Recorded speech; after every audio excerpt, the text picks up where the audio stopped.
Hello guys, pag-usapan lang natin ang breaking news. Ayon kasi sa bali-balita, Diyos ko, balitang-balita, ayaw na daw ni Catherine Bernardo makatrabaho si Daniel Padilla. Grabe ba?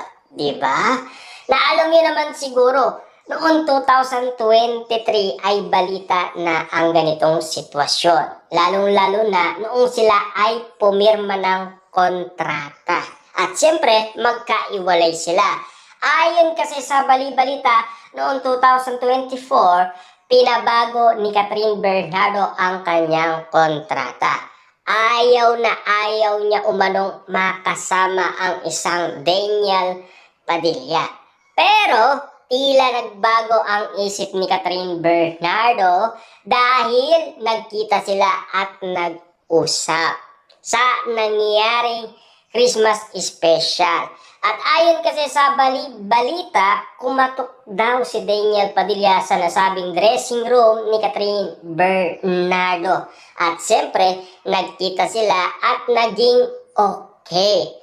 At siyempre, dahil nag-iingay ang isang Sian Gasa at ang sinasabi, nagkamabutian at naging magkasintaan ulit. Pero ang hindi alam umano ni Sian Gasa, pumirma lang ng kontrata sina Daniel Padilla at Catherine Bernardo, di ba?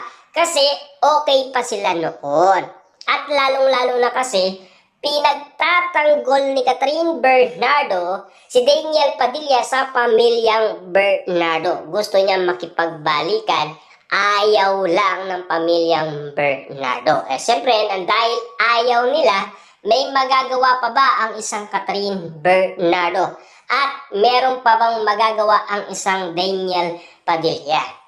Kaso nga lang kasi, dahil sa sitwasyon na yon, mas pinili umano ni Daniel Padilla mag-anak na ng iba sa katulad ni Kyla Estrada. Na ngayon, gulong-gulo ang isipan ng dalawa.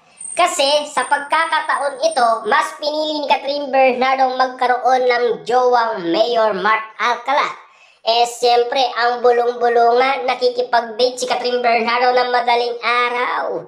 Pero ngayon, tila tumatahimik si Catherine Bernardo. Madalas, hindi na siya nakakasama sa promotion ng kanyang bagong teleserye. Lahat ng mga activity ngayon ni Catherine Bernardo ay hindi na siya nag-a-attend. Gulong-gulo na siya sa sitwasyon dahil sa reunion project ng